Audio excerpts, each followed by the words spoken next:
이 시간 우리 하나님 말씀 함께 읽도록 하겠습니다. 하나님 말씀은 누가복음 2장 1절에서 7절까지 우리 함께 읽겠습니다.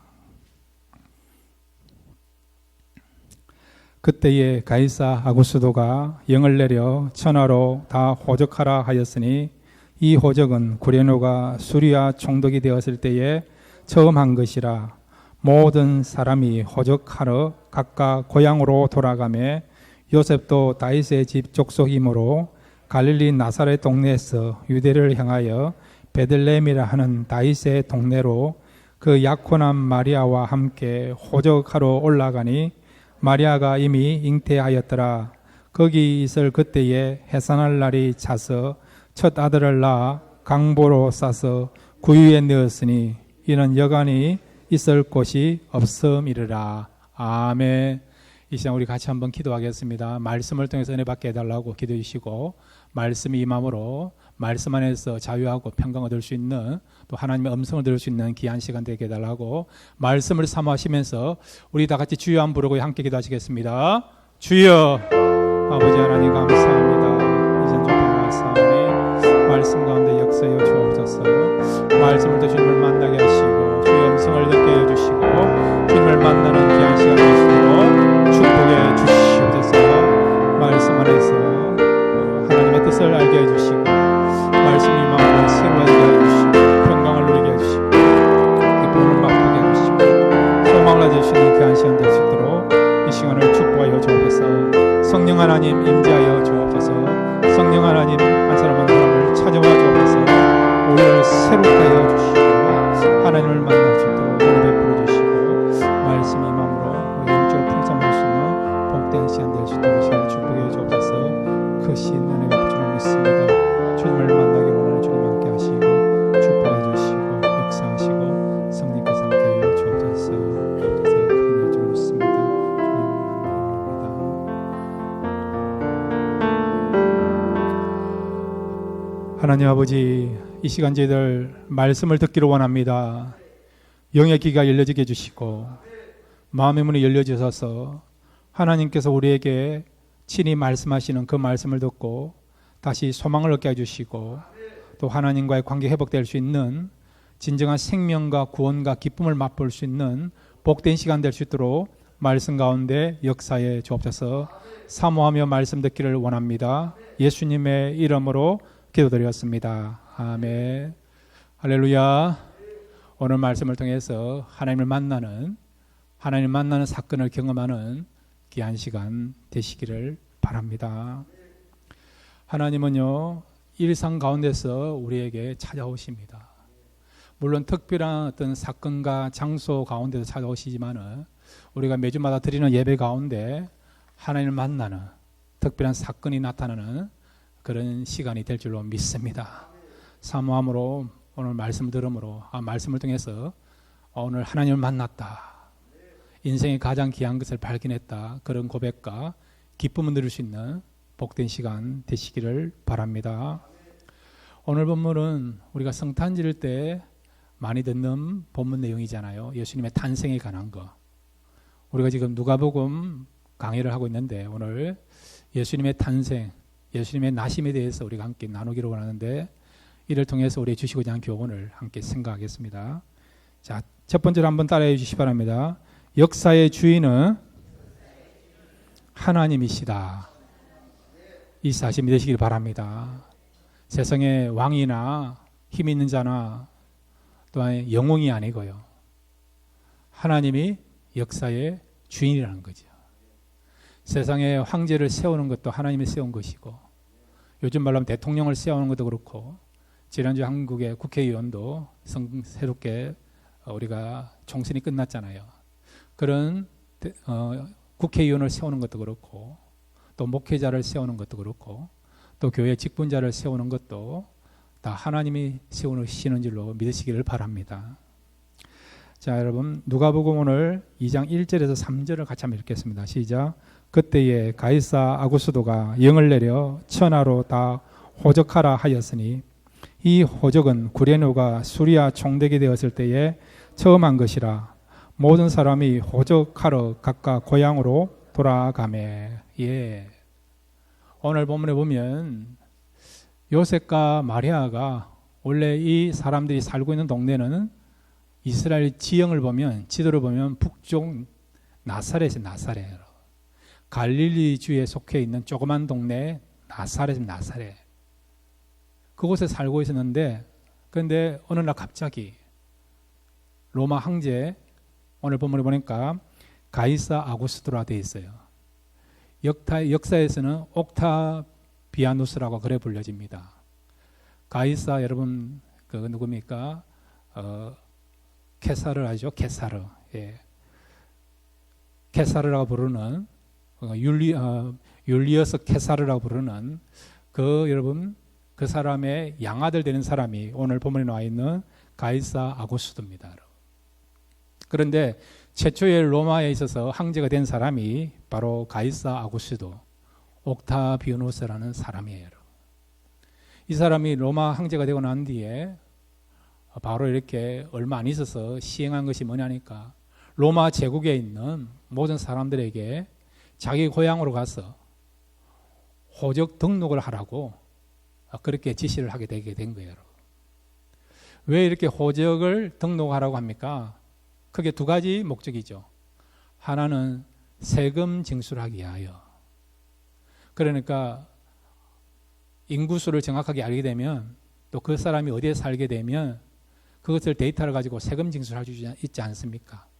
그러니까 세금 징수를 하기 위해서 호적하라고 명령하였고, 또 하나는 노동력을 확보하기 위하여 큰 공사를 한다든지 전쟁을 치른다든지 그랬을 때에 군사가 필요하지 않습니까? 그래서 이런 노동력 확보를 위해서 호적하라고 명령하게 되게 된 거예요. 한마디로 말하면 황제는 자기의 그런 어떤 왕권을 강화시킬 목적 가지고, 그런 정치적인 목적 가지고 호적하라고 명령하게 되게 된 것입니다. 자, 그런데 여러분, 이 요셉과 마리아의 원래 그들의 고향은 어디냐니까 나사렛이 아니고요, 다윗의 동네 남쪽에 있는 베들레헴.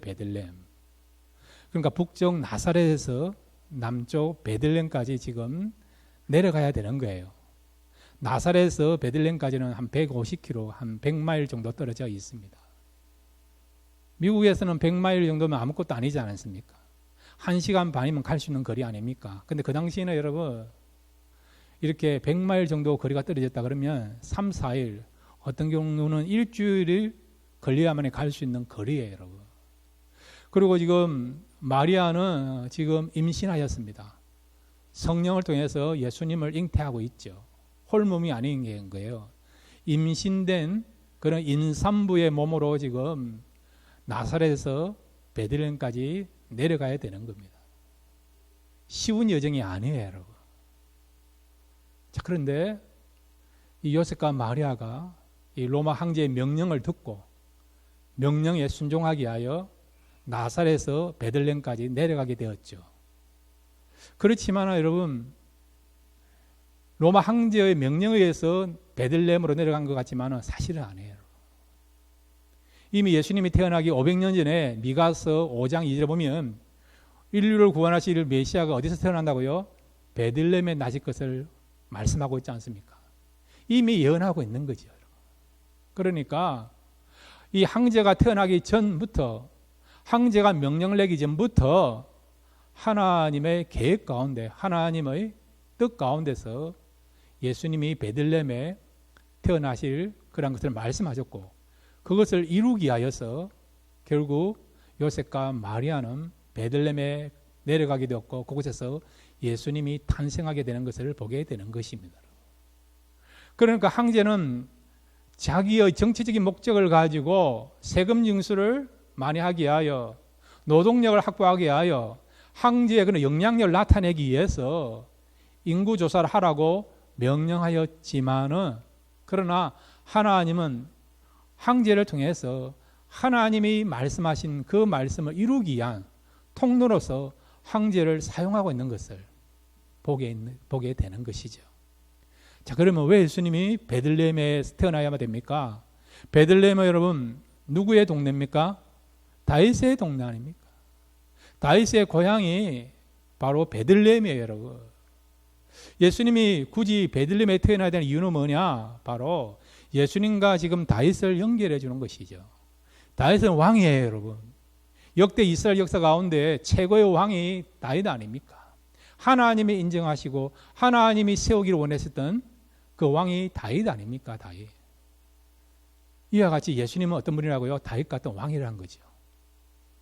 예수님은 다윗 같은 왕이지만은 다윗보다 더 위대하고 훌륭하시고, 그리고 또한 이 세상을, 이 우주를 창조하신 만왕의 왕이요 만주의 주이시다.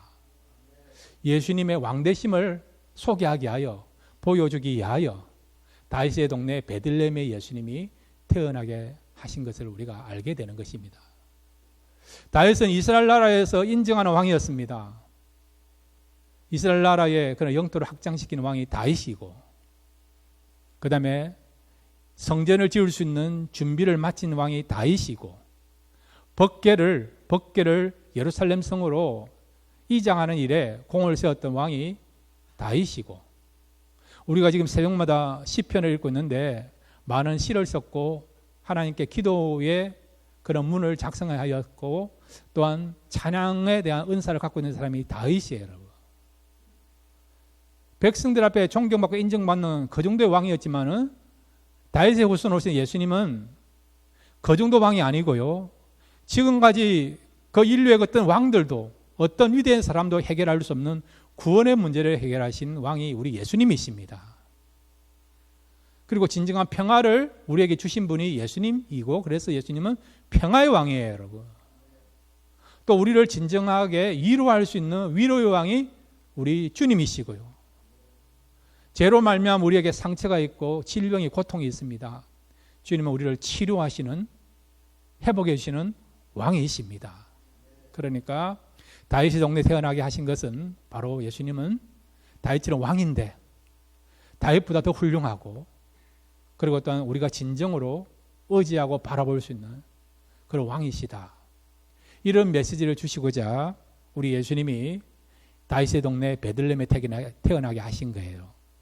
그런데 로마 황제는 바로 이런 하나님의 뜻을 이루기 위한 통로로 쓰임받았고, 그리고 또한 로마 황제는 하나님 주권 속에서 모든 역사가 진행되는 일에 있어서 그가 사용되고 쓰임받게 되는 것을 보게 되는 것입니다. 자, 그래서 여러분 역대상 29장 11절 12절을 읽으시면 이 모든 세상의 역사가 하나님 손에 이루어지구나, 그것을 알게 되고 우리는 하나님을 믿고 하나님을 바라볼 수밖에 없는 그런 소망을 가지고 살아가게 될 것을 말씀해 주고 있습니다.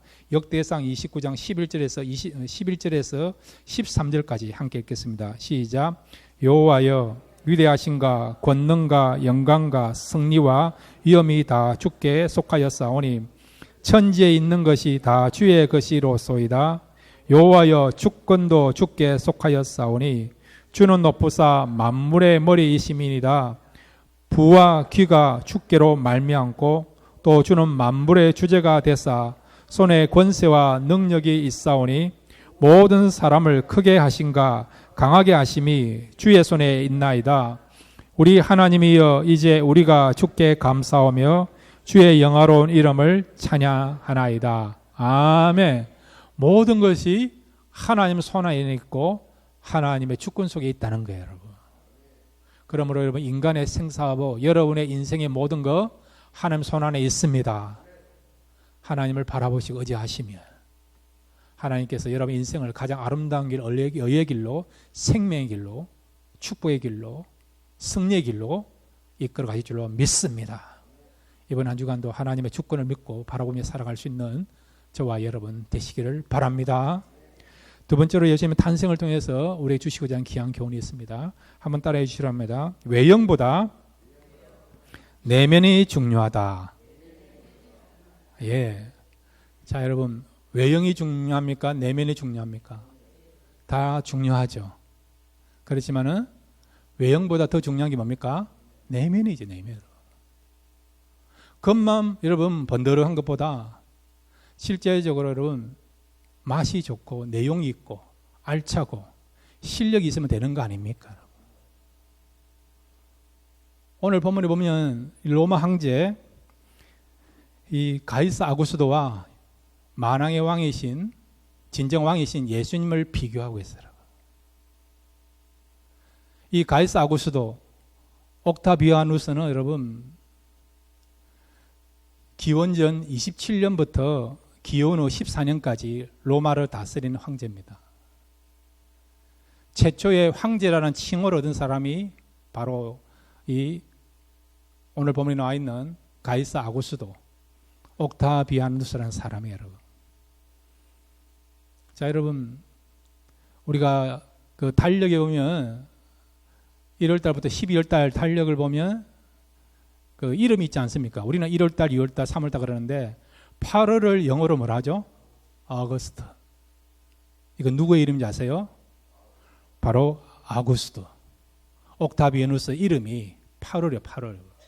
자신의 이름을 로마 달력 8월달에 집어넣은 것입니다. 7월달을 영어로 뭐라 하죠? 줄라이. 그거는 누구의 이름에서 나온지 아십니까?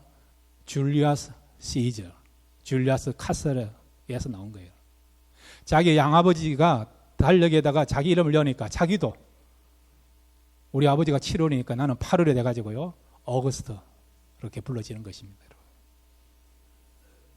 이것뿐만 아니라 여러분 이 옥타비아누스 오늘 보면 나와 있는 가이사 아구스도 이 사람이 얼마나 대단한가 하니까 이 사람 때부터 로마가요 팍스 로마나라 해가지고 로마의 부흥이 시작됩니다.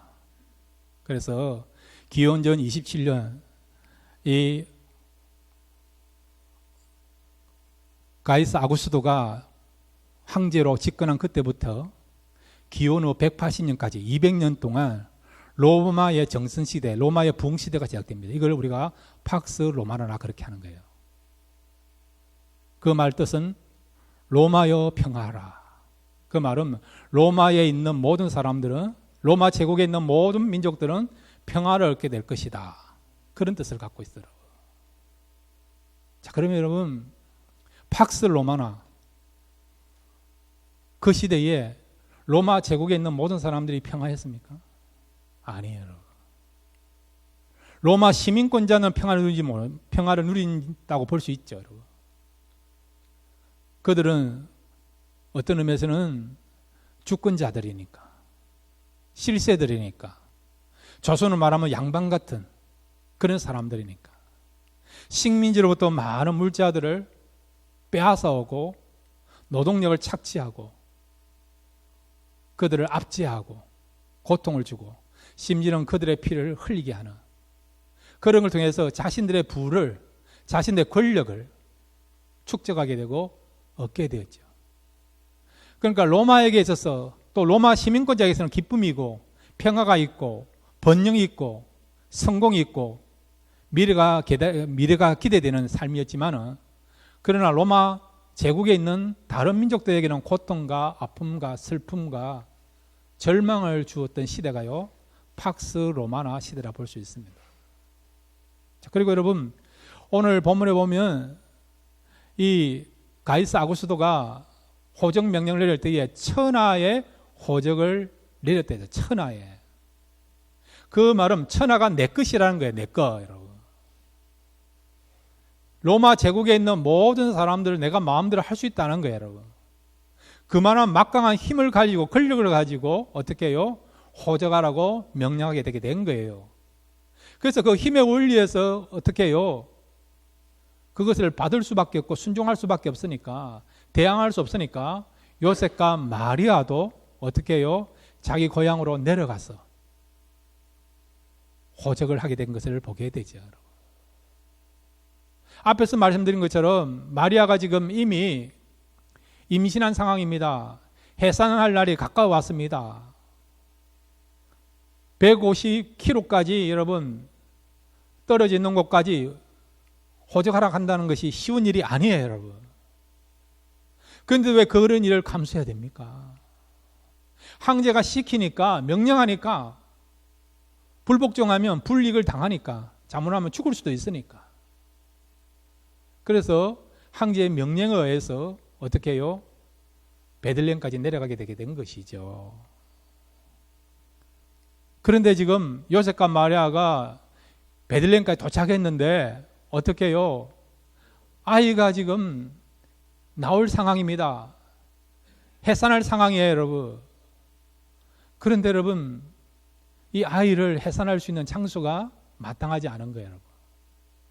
많은 사람들이 호적하기 위하여서 베들레헴까지 모이게 되게 된 것입니다. 그러니까 여관에 들어갈 수 있는, 요즘 말하는 호텔에 들어갈 수 있는 그런 방도 없고 그런 조건도 안 되는 거죠.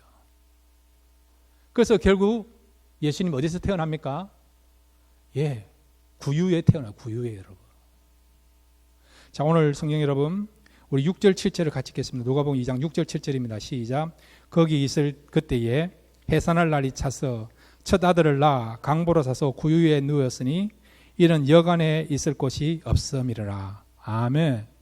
왜 구유에 태어나야 됩니까? 짐승들이 가는 그런 구유에 태어나야 됩니까?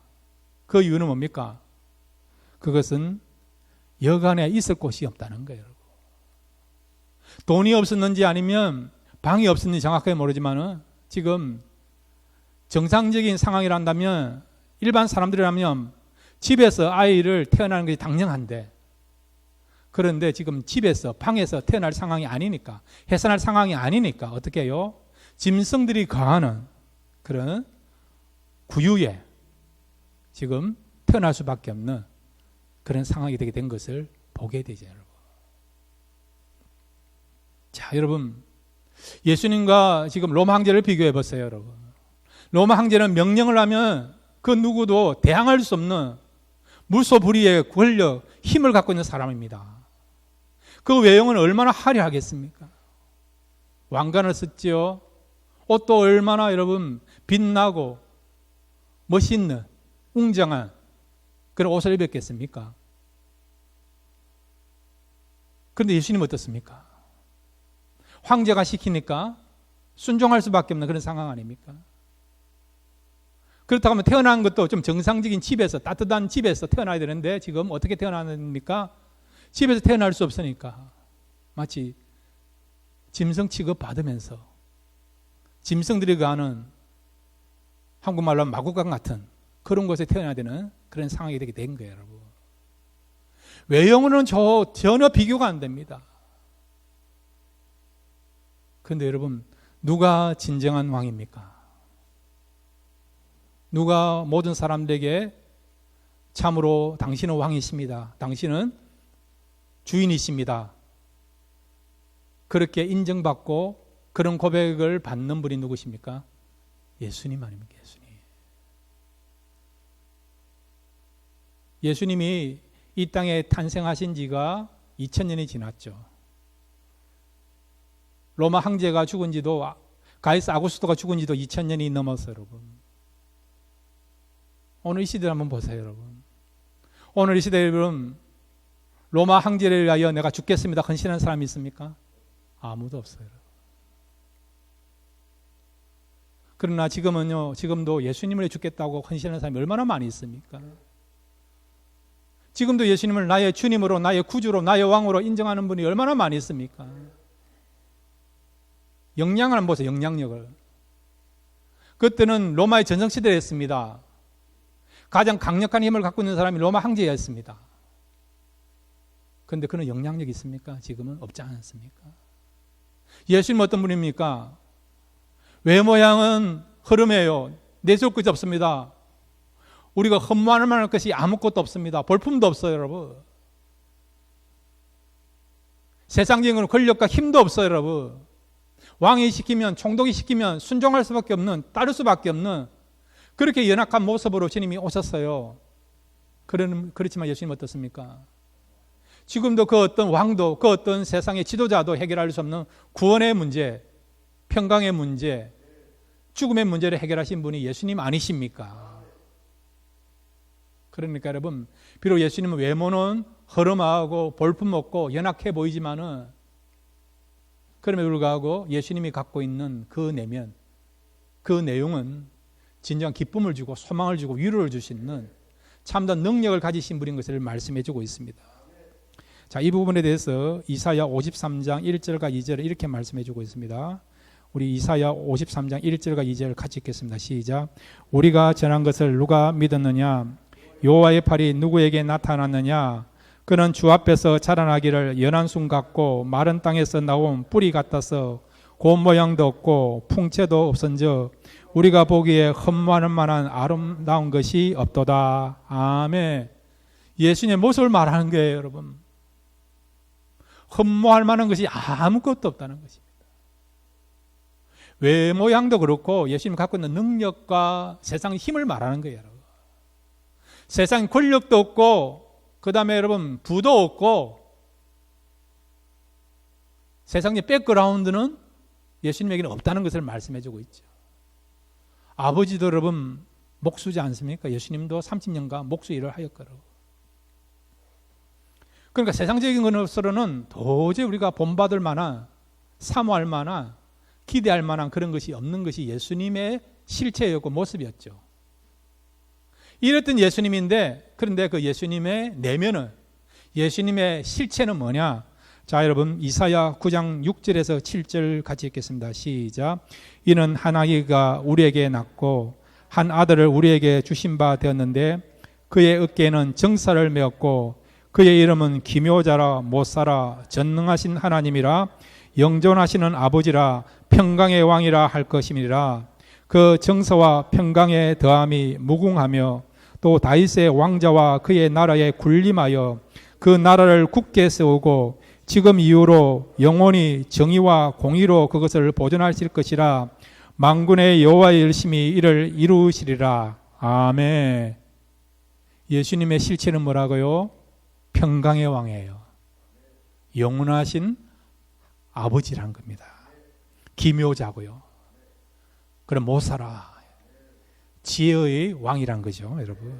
그리고 전능하신 하나님, 영원히 살아계시는 하나님이신 분이 예수님이란 것입니다. 그리고 그분은요 평강의 왕, 우리에게 진정한 평강을 줄 수 있는 평강의 왕이라 하신 것입니다.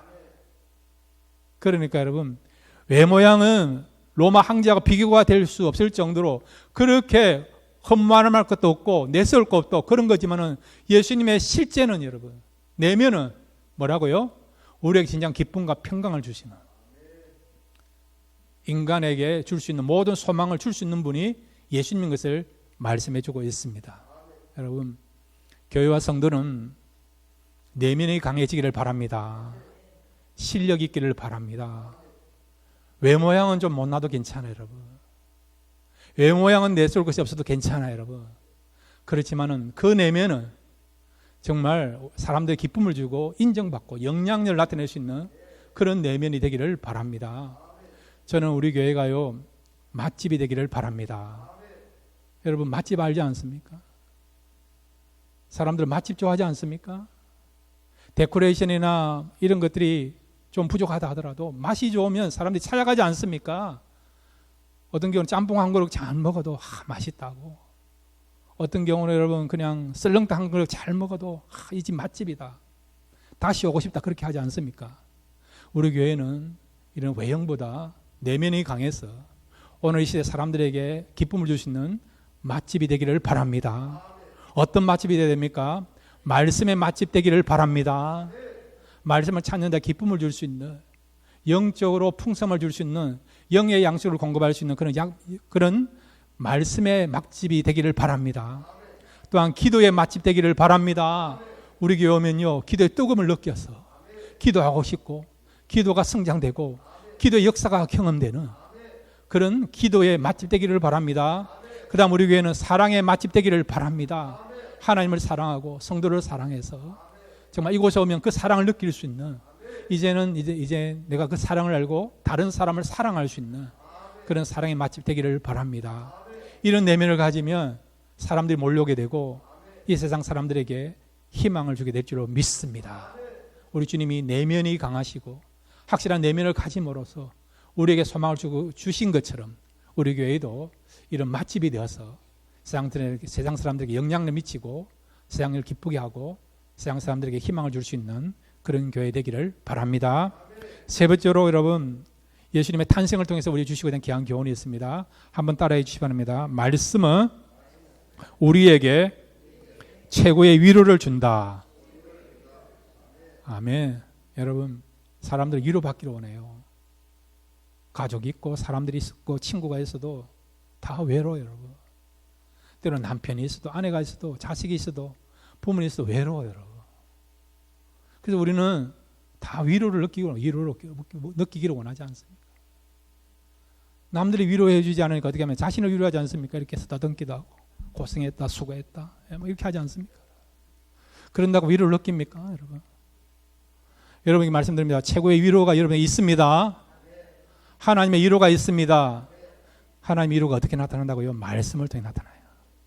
말씀을 나타난다는 것입니다. 다시 한번 여러분, 이 요셉과 마리아 입장을 한번 생각해 보세요. 아이를 낳아야 되는데 방이 없는 거예요, 여러분. 얼마나 여러분 쓸쓸하겠습니까? 얼마나 비참하겠습니까? 따뜻한 방이라도 있으면 그곳에서 아이를 놓으면 얼마나 좋습니까, 여러분? 마음도 편안하고 안정감을 누리고, 여러분. 그런데 아이를 지금 해산해야 되는데 방이 없는 거예요, 여러분. 짐승들과 함께 지금 어울러 살아야 되는 겁니다, 여러분. 생활해야 되는 겁니다. 그런 분위기, 그런 기분 여러분 아십니까, 여러분? 살다 보면 그런 경우 있어요, 여러분. 정말 말로 표현할 수 없는 그런 고독, 외로움, 비참함, 쓸쓸함, 그런 감정 느끼는 경우 있지 않습니까? 지금 요셉과 마리아 그런 입장이에요, 여러분. 그런 마음 가지고 여러분 누가복음 2장 6절에 7절 같이 읽겠습니다. 시작. 거기 있을 그때에 해산할 날이 차서 첫 아들을 낳아 강보로 사서 구유에 누웠으니 이는 여간에 있을 곳이 없음이더라. 예. 우리가 그런 입장이라면 얼마나 쓸쓸하겠습니까? 제가 어릴 때 제 부모님이 특별히 아버지가 한 번씩요, 저보고 다리에서 주웠다 그렇게 하더라고요. 다리에서 주워왔다라고. 제가 충청도 태어났는데 삭교전에서 주워왔다 그런 이야기를 하더라고요, 여러분. 그 말 들을 때마다 한 번씩 쓸쓸하더라고요, 여러분. 그러다가 고등학교 2학년 때 제가 지금 말씀드렸죠. 혈액형이 바뀌었다 하지 않습니까? 그게 사실로 느껴지더라고요. 혈액. 가족분들 전체하고 혈액형이 다른 거예요. 다들 A형이라는데 저 혼자 O형이라 하니까 다리에서 주워왔다 그 말이 실감이 나더라고요, 여러분. 저 혼자 저희 집안에서 이방인이 된 것 같은 그런 느낌이 오더라고요, 여러분. 살다 보면 그런 경우 있어요, 여러분. 외로움, 왕따 당하는 그런 거 있지 않습니까, 여러분? 요셉과 마리아도 그런 상황 아니겠습니까? 성령의 인도하신 가운데서 지금 요셉은 마리아를 데려왔죠. 마리아가 지금 임신되었지만은 남자를 통해 된 것이 아니고 하나님 말씀대로 성령을 통해 잉태되었다는 것을 알고 있죠.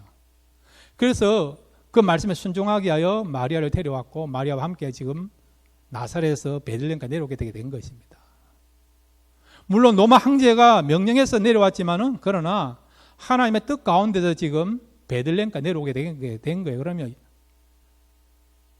요즘처럼 이렇게 좋은 시설을 갖춘 호텔이 아니라도 그냥 방이라도 예비되어야 되는 거 아닙니까? 그런데 가보니까요, 방은 없고 짐승들이 지금 거하는 그런 마구간 같은 곳에서 아이를 해산해야 되는 그런 상황이 되게 된 거예요, 여러분. 그렇지만 오늘 본문에 보면 어떤 성경을 보더라도 이런 상황이 되었을 때 마리아와 요셉이 비참했다, 외로웠다, 그런 표현이 없어요, 여러분. 이런 상황들을 그대로 받아들이고 수용하고 있는 것을 보게 됩니다. 왜 그렇게 했을까요? 그들에게는 세상에서 얻을 수 없는 참된 위로를 받았기 때문에 그렇다는 겁니다, 여러분. 무엇을 통해 위로를 받았을까요? 하나님의 말씀이 그들을 위로한 줄로 믿습니다. 마태복음 1장 21절에서 23절을 같이 읽겠습니다. 시작. 아들을 낳으니 이름을 예수라 하라. 이는 그가 자기 백성을 그들의 죄에서 구원할 자이심이라 하니라. 이 모든 일이 된 것은 주께서 선지자로 하신 말씀을 이루려 하심이니 이르시되 보라 처녀가 잉태하여 아들을 낳을 것이요 그의 이름은 임마누엘이라 하리라 하셨으니 이를 번역한즉 하나님이 우리와 함께 계시다 함이라. 아멘. 이 말씀은 하나님께서 요셉과 마리아에게 예수님이 태어나기 전에 하신 말씀이에요. 아들을 할 것이다. 그 이름을 예수라 하라. 그 이름 뜻이 뭐라고요? 구원자라는 구원자. 인류를 구원할, 죄로부터, 사망으로부터, 마귀로부터, 절망으로부터 구원할 그분이 바로 어떻게 해요? 예수라는 거죠, 여러분. 마리아의 몸을 통해서 나오는 예수라는 것입니다. 그분이 어떤 분이라고요? 임마누엘이라는 거예요. 임마누엘. 하나님이 우리와 함께 하신다. 하나님이 우리의 고난 가운데 함께 하신다. 하나님이 우리의 절망 가운데 함께 하신다. 하나님이 우리의 고통과 문제 가운데 함께 하신다. 이 예수를 통해서 하나님이 함께 하심을 경험하라는 거죠. 하나님이 함께 하심을 우리에게 경험하도록 하기 위하여 어떻게 해요? 예수님을 이 땅에 태어나게 하셨다는 것입니다. 그러니까 이 요셉과 마리아가 비록 마구간에서 아이를 태어나게 되는 그런 상황이지만은, 출산해야 되는 그런 상황이지만은, 그럼에도 어떻게 해요? 절망하지 않고 낙심하지 않고 부끄러워하지 않고 상처받지 않는 이유는 뭐냐? 하나님의 말씀이라는 것이죠. 아들을 하니 그 이름을 예수하라. 이 말씀을 붙잡은 것입니다. 하나님이 우리와 함께 하신다. 이 가운데 함께 하신다. 우리와 함께 하신 하나님 우리에게 위로해 주신다. 기쁨을 주신다. 세상에 얻을 수 없는 평강과 소망을 주신다. 절망 가운데도 우리가 희망을 갖도록 우리의 인생을 이끌어 가신다. 이 말씀을 붙잡은 것입니다. 그러니 이 말씀을 위로받으니까 얼마나 그런 상황을 수용하게 되고 받아들이고 그리고 말씀대로 살아가게 된 것을 보게 되는 것입니다. 사랑하는 성도 여러분, 요셉과 마리아에게 역사하셨던 그 하나님은 오늘도 우리에게 말씀을 통해서 위로하십니다. 말씀을 읽으시고 사모하시면 말씀이 느껴지고 들립니다.